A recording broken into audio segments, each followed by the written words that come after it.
Hallo julle, dis Japie hierso. Hoe het dit gaan goed met julle almal? Ja, ek wou vanaand weer 'n bietjie gepraat het oor Lucifer se plan vir Israel.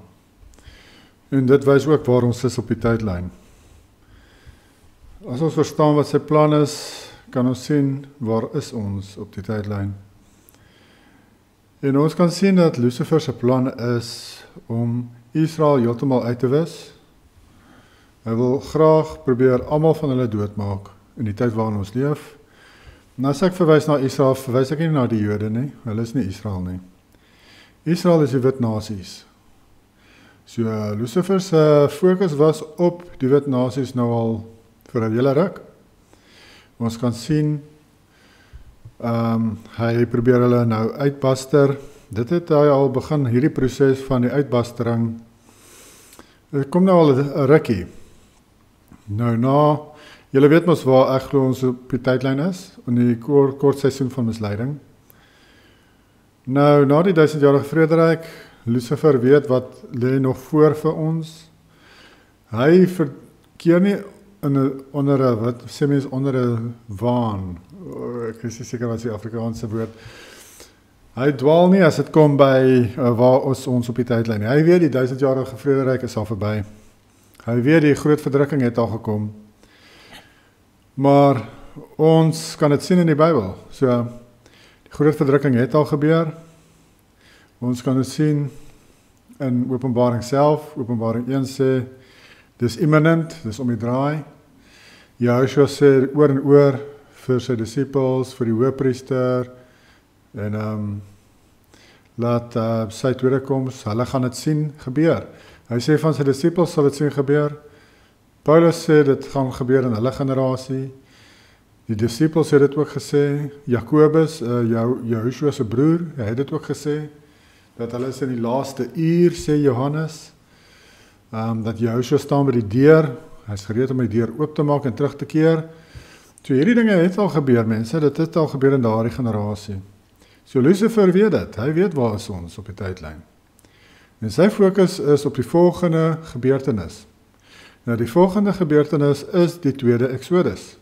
Dis wat Nicolaas van Rensburg ook gesien het, net soos al die ander Bybelse profete gesien het. Omtrent al die Bybelprofete praat daarvan, van die tweede Exodus. Nou die tweede Exodus gebeur na die 1000-jarige vrederyk. Dit is waar ons is op die tydlyn. Daar is nie 'n tweede Exodus tydens die groot verdrukking nie. Nergens in Openbaring sal jy lees van 'n tweede Exodus nie. Jy kan maar die verse gaan soek daar. Daar is nie so vers nie. Daar is nie 'n vers wat praat van die tweede Exodus nie. Daar is 'n vers wat mense wil verdraai en sê kyk vir 3,5 jaar vlug Israel na 'n woestyn toe. Maar daardie verwys actually na die gelowiges van Joshua wat uit Jerusalem uitgevlug het, net voor Rome die siege wall gebou het om Jerusalem. Het hulle gevlug Pella toe vir 3,5 jaar in die woestyn gaan bly daarso in grotte. Dit het gebeur, dit het al gebeur, dis rondom 70 na Christus vervul. En in elk geval, daardie vers praat nie van al die stamme van Israel wat bymekaar kom nie. Nou, ons sien dit in die profeetboeke en ons sien ook dat die tweede Exodus gaan hand aan hand met die slag van Gog van Magog. En wat ons sien in Esegiel 38 vers 6 byvoorbeeld, dat Israel kom by mekaar as gevolg van oorlog in hulle eie lande. Hulle vlug uit hulle lande uit as gevolg van oorlog. Nou wat is 'n oorlog? Openbaring 20 sien ons dat Lucifer gebruik Gog van Magog, wat Rusland en sy allies is, maar hoofsaaklik Rusland, om al die Israel nasies aan te val wêreldwyd. Dit sluit Australië in, Nieu-Seeland, Amerika, Europa, Engeland, om hulle almal aan te val. Nou, hoekom gebruik Lucifer om dit te doen? Hoekom gebruik hy Gog van Magog? Want die vers sê dan, en hulle kom by mekaar wêreldwyd en omsingel die kamp van die gelowiges. Dis hoekom. Een nasie of Rusland kan nie vir die res van die wêreld gaan sê, kom julle nou, kom ons moet nou daai land gaan aanval. kom julle almal, omsingel die kamp van die gelowiges. Hy kan dit nie sê as Amerika en Engeland en Europa aan hom behoort nie. As hy nie beheer oor daardie lande het nie, kan hy dit nie vir hulle sê nie. En dit is wat dit beteken. Eers moet Gog van Magog al hierdie ander nasies inpalm. Saam met China gaan hy dit doen, en Iran en moslimlande saam met hom gaan dit doen. En hulle gaan al daardie lande inpalm en dan gaan hy hulle sê dan kan hy vir hulle sê omsingel die kamp van die gelowiges. Dit wat ons sien in Jesegiel 38. Ons sien in Jesegiel 37 praat van die dal van doodsbenere.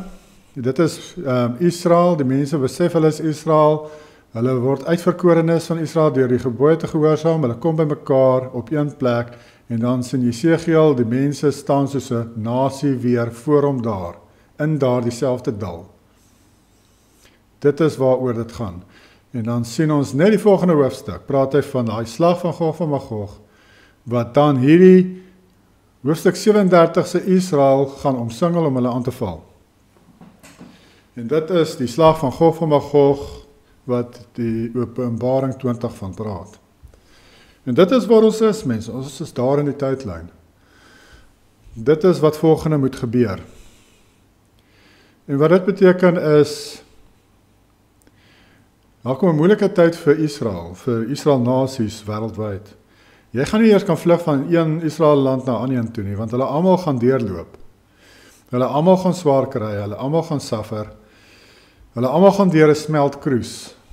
Want Jehovah wil nou sien watter van hierdie Israeliete wat gaan oorbly, of gaan hy toelaat om oor te bly, om van die uitverkorenes te wees.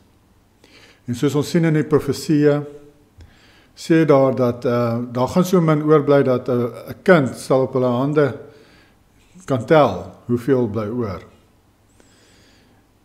Nou, ek dink dit is net 10 nie, maar ek dink wat die profeet probeer sê is bitter min van hoeveel Israeliete daar nou is, soos die sand van die see. Net 'n bietjie van daardie gaan oorbly, wat nog steeds 'n paar miljoen sal wees. Maar Jahoua gaan nou kyk, wie is hom gehoorsaam, wie onderhou sy gebooie, wie is lief vir hom. En ons doen dit deur geloof in Jahoshua. Ons onderhou nie die gebooie om gered te word nie. Jy onderhou die gebooie want jy is gered. Jy onderhou die gebooie want jy wil vir Jahoua wys jy is lief vir hom.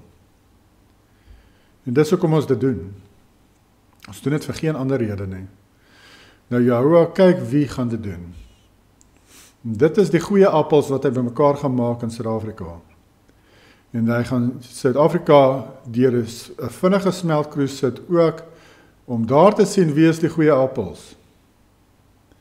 So daar kom 'n rowwe tyd vir Suid-Afrika ook. Want dit is die plek waar almal gaan bymekaar gemaak word. En soos Nicolaas gesê het, die Suid-Afrikaanse mense, hulle gaan eers uit die smeltkroes kom, want dit maak sin, as die ander nasies daar by mekaar moet kom, die ander Israeliete, dan moet hulle mos nou al klaar deur hulle smeltkroes wees. So dis 'n harde tyd wat kom, en Jahoua gaan julle toets, en kyk of julle lief is vir hom. Julle gaan moet opgee julle sportgod, julle geldgod, julle besittings. En Jahoua gaan met hierdie grondwet, hierdie wette wat hulle nou so inbring van hierdie vat jou goed. Hy gaan seker maak, jou skatte is in die hemel, en nie meer op die aarde nie. As hulle kom om net jou goed te vat, dan moet jou skatte in die hemel wees, waar mot en roes nie verniel, waar die diewe nie in kan inbreek en steel nie. Dis waar jou skatte moet wees, mense. Dit gaan nie help, jy gaan koop nou allerhande goed en solar panels en allerhande stories, en dan kom my boys en hulle vat net alles anyway en sê, jy moet voedsak. Wat dan? Maak planne. Bid daaroor. Vra vir jou verleiding. Ek het al baie gedink daaraan, ek's nou nie self in Suid-Afrika op die oomblik nie, maar as mens daar is, dat mens wil nie in 'n areas gaan bly waar baie plakkerskampe is nie, of groot plakkerskampe. En as mens kyk na Suid-Afrika lyk na die beste area seker maar Noord-Kaap. Daar's regtig nie 'n ander area in Suid-Afrika waaraan ek kan dink wat kan kwalifiseer nie. Behalwe as jy in die bos gaan bly daar in Waterval boven daar rond in Nelspruit, daai areas daar in die bosse gaan bly. Maar dan is jy maar half heeltemal afgesny van ander. Maar in die Noord-Kaap, ja, ek dink kan nogal dink, dis hoekom ek ook dink dit is raad wat van die ander mense ook sê dat mense moet kyk vir die Noord-Kaap. Nou Noord-Kaap is nie sommer net maklik om daar te gaan bly nie. So is 'n beslis 'n gebedsaak vir jou. Maar soos ek sê, jy moet jou saak regmaak met Jehovah. As jy een van daardie Israeliete wat in daai paar druppels in die emmer wat dit gaan maak, as jy van daai druppels wil wees, dan moet jy die gebooie gehoorsaam. Jy moet dit doen. Jy moet deur geloof in Jehoshua die gebooie gehoorsaam. Anders gaan Jehovah jou nie eers konsidereer nie. En ek sien mos hoe hardkoppig is mense. Hulle is verskriklik hardkoppig. Israel. En dit is jammer. Maar dit gaan veroorsaak dat baie van hulle dit nie gaan maak nie. Want Jehovah gaan juis nou Israel sif. En die graan wat hy gaan nou is die wat hom gehoorsaam is. Die wat vir sy seun se stem luister. En Jehoshua het mos gesê jy moet die gebooie onderhou. Onthou julle? Matteus 19:17, Matteus 13 vers 41-42, Matteus 7 vers 21-23, Matteus 5. Ja, oral, Johannes 17, Johannes 14. Jehoshua het vir ons gesê ons moet die gebooie onderhou. En Matteus 19:17 sê selfs ons moet dit doen om gered te word, moet ons die gebooie onderhou. En natuurlik, dis nie die gebooie wat ons red nie, dit is geloof. En geloof is werke. Jakobus 2 vers 17. Jy wys jy glo deur jou aksies. En wat glo jy? Jy glo Jehoshua het vir jou wetteloosheid gesterf. Jou aksies as wat van wetsgehoorsaamheid wys jy glo. Dis waaroor dit gaan. So consider dit vir jou en jou gesin se onthaalwe. Maak jou saak reg met Jehovah. Raak ontslaaf van hierdie afgode in jou lewe. Van jou besittings. Jou besittings moet nie belangriker wees vir jou as Jehovah nie. Plaas Jehovah eerste in jou lewe. Dan sal hy daar vir jou wees in jou tyd van nood, wanneer hulle kom om alles te vat.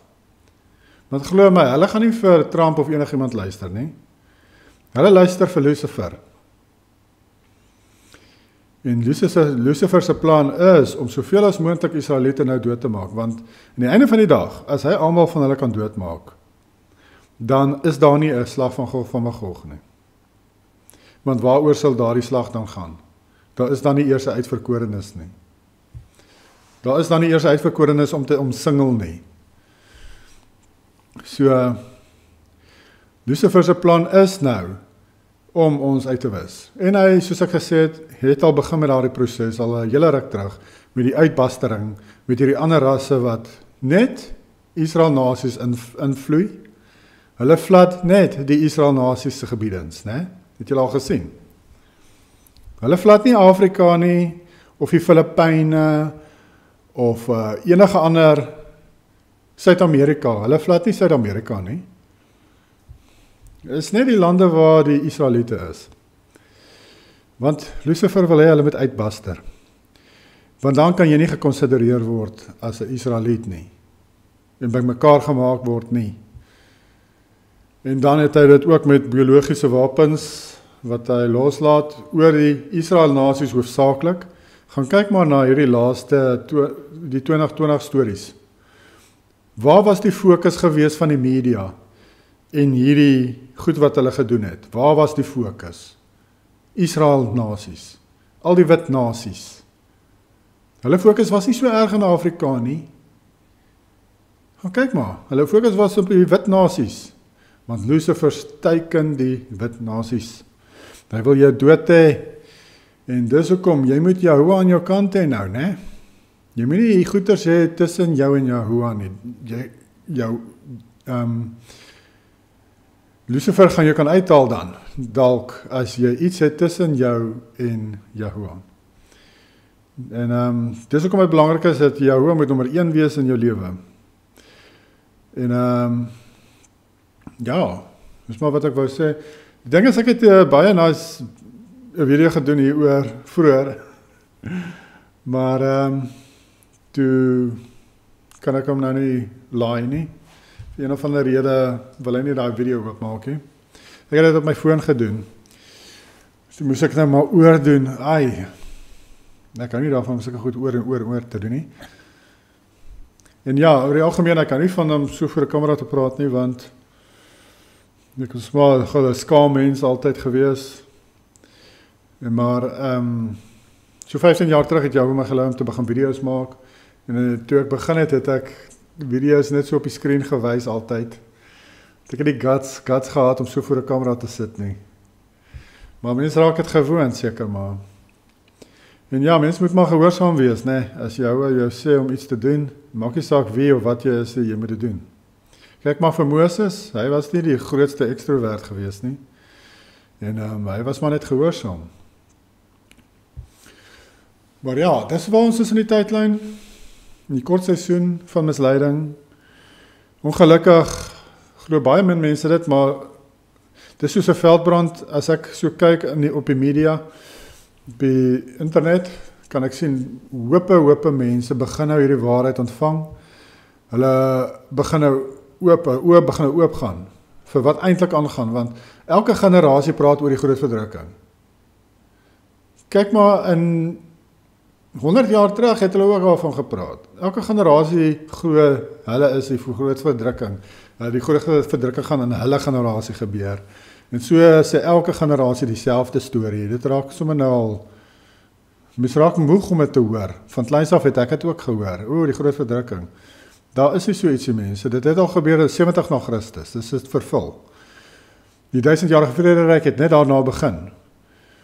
As jy gaan kyk na die tydlyn en die Septuagint, en Flavius Josephus noem dit ook, is dit 5500 jaar van Adam tot by Yahushua se geboorte. So, net 500 jaar daarna sou gewees het, 6000 na Adam. Dan sou die 1000-jarige vrederyk begin het. Dan beteken dit tot die jaar 1500, 1500, sou die 1000-jarige vrederyk gewees het, en dan is dit nou ons hierso, né, in die kort seisoen. Niemand praat van die kort seisoen nie, want almal dink ons is vrek ver van dit af. Maar ons is al hier in die laaste pylvak, die laaste 50 meter van die reis van hierdie aarde. Ons is al lank na 7000 jaar hier. Dit klink erg, né? Maar as jy 'n bietjie daaroor gaan opkyk, dan besef jy dit is so. Soos ek sê, moenie die Masoretiek gebruik om te probeer bepaal waar is ons op die tydlyn nie. Kyk in die Septuagint, hy is meer akkuraat. En ja, soos is in die dinge wat nou moet gebeur, is die tweede Exodus en die slag van Gog van Magog. En voor dit gaan Gog van Magog eers die ander Israel nasies moet inpalm, moet aanval, sodat daar 'n Israel uitverkorenes van hulle bymekaar kan kom in Suid-Afrika. Dis wat Nicolaas van Rensburg gesien het, hy het die tweede Exodus gesien, en die tweede Exodus gaan hand aan hand met die slag van Gog van Magog, en dit gebeur na die 1000-jarige vrederyk. Daar's nie enige ander plek op die tydlyn waar dit gebeur nie. Dit gebeur nie voor die 1000-jarige vrederyk nie. Die tweede Exodus gebeur nie voor die 1000-jarige vrederyk nie. So as jy dink ons is nou hier by 'n groot verdrukking, dan kan daar nie nou 'n tweede Exodus wees nie. Dan kan daardie profesie van Nicolaas van Rensburg nie nou vervul nie. Dan kan Israel nie nou bymekaar kom in Suid-Afrika nie. Dan moet dit eers gebeur so 1500 jaar van nou af. So julle moet julle feite agter mekaar kry as julle hierdie goeters wil verkondig vir almal, van die groot verdrukking en so aan. Want duidelik, as ons kyk om ons, as ons kyk wat aan die wêreld aangaan, kan ons sien, Lucifer se fokus is op Israel nou om hulle uit te wis. Nie op die Jode daar by die Palestina nie, hulle is nie eers Israel nie. Ek praat van die wit nasies wêreldwyd. Sy fokus is op hulle om hulle uit te wis, want dit is nou die tweede Exodus. En die slag van Gog van Magog kom net daarna. Wanneer Rusland al hierdie ander nasies geoorwin het, dan kan hy vir hulle sê, kom, ons gaan omsingel die kamp van die gelowiges. Dis wanneer dit gaan gebeur, en dis waar ons is op die tydlyn. nog net so paar dekades. Ons het nog net so paar dekades oor op hierdie aarde, mense. Dan sit die wit troon oordeel. Dis tyd dat ons besef waar ons op die tydlyn, dat jy weet waar jou fokus moet wees. Jou fokus moet wees om gehoorsaam te wees aan Jahoua nou. Want die popo gaan die fanstrike wêreldwyd nou. By al die Israel nasies. Vir al die Israel nasies gaan die popo die fanstrike. En van hierdie lande gaan tergelykertyd aangeval word. Want byvoorbeeld, ek noem hom boereprofeet, wat hy ook gesê het van die bom wat hulle gooi op Trafalgar Square in Engeland. Hulle hoef nie in te gaan en daar te gaan aanval met hulle soldate nie, hulle gooi net 'n klomp bomme so lank op van hierdie ander lande, soos Engeland. Terwyl hulle sê nou maar Poland aanval en in Switserland en Swede en daai plekke. So word verskillende Israel nasies betrek by 'n oorlog en doodgemaak op een slag in verskillende lande. Ja, hoe lank hierdie proses gaan wees, die tweede Exodus proses, dink ek gaan ten minste dalk so 10 jaar wees. So, tussen 5 en 10 jaar. Want dit is 'n proses van mense wat van wêreldwyd by een plek bymekaar kom. So dit is duidelik 'n lang proses, 5 tot 10 jaar. En dan, 'n rukkie daarna teen daardie tyd sal Rusland al saam met China en sy trawante almal oorwin het, wat hulle wou oorwin. En dan kan hulle uiteindelik deur Lucifer se leiding die kamp van die gelowiges, ons Israeliete wat oorgebly het in Suid-Afrika, kom omsingel en dan gaan Jahoua hulle vernietig. Met vuur, net soos wat ons lees in 2 Esdras. Amazing, 2 Esdras 13 ek dink. Maar dit is wat ek wou gesê het, waar is ons nou daar so? Ek neem my brille op hier. Ek lyk beter sonder brille, né? Dis kom ek die brille het. Waar hy? So 22 minute. Dit is eintlik nogal vinnig, né? Ja, ek het nou 'n bietjie langer gepraat en ek was meer begeesterd gewees. En nou dat ek dit weer moet doen, nou is ek my gos uit. Maar nou ja, so dit is.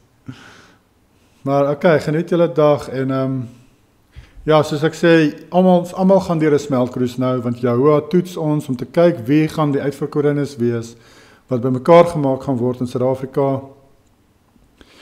En as jy nie gehoorsaam is aan Jahoua se woorde, deur die gebooie te onderhou nie, dan gaan jy nie deel wees van die uitverkorenes nie, dan gaan Jahoua ontslaa raak van jou.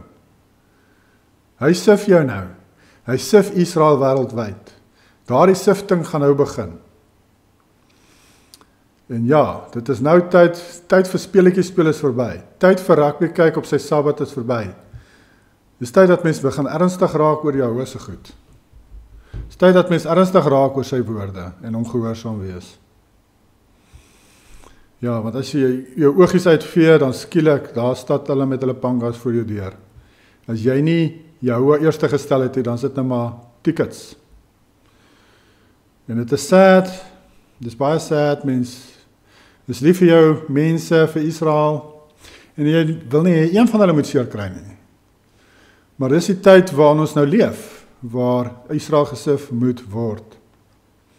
En ongelukkig gaan maar net 'n bietjie van hulle oorbly, want net 'n bietjie gaan gewillig wees om Jahoua te gehoorsaam, om sy gebooie te onderhou. Net 'n bietjie van hulle, mense kan dit nie glo nie, né? Daar's miljoene van hulle nou, maar net 'n bietjie van hulle gaan bereid wees om hom te gehoorsaam en sy gebooie te gehoorsaam. So net 'n bietjie van hulle gaan bymekaar gemaak word in Suid-Afrika. Ek sou gesê het nie eers 10% nie. Miskien 1%. Maar ons sal sien, né? Jahoua weet, net hy weet. Maar ten minste weet julle nou, waar is ons op die tydlyn? En ja, kyk maar, soos ek sê, ek het nou ook gehoor van die groot stede is slegte idee. Dit is beslis 'n slegte idee. Kom uit die groot stede uit as jy kan. Dinge kan net skielik begin. Hierdie onteieningsstorie is net 'n klomp boys wat instroom waar ook al en net vat. En dan is dit te laat om jou skuif te maak, né? dan moes jy al geskuif het. So is beter om nou te probeer kyk of jy kan skuif na 'n veiliger area toe. Kleiner plekke is beter en plekke wat nie baie groot plakkerskampe het nie is beter. So kyk maar uit waar jy kan gaan. Sterkte en ons moet maar vir mekaar bid en ondersteun waar ons kan, né? Want hier kom nou 'n tawwe tyd. Groete vir julle, bye.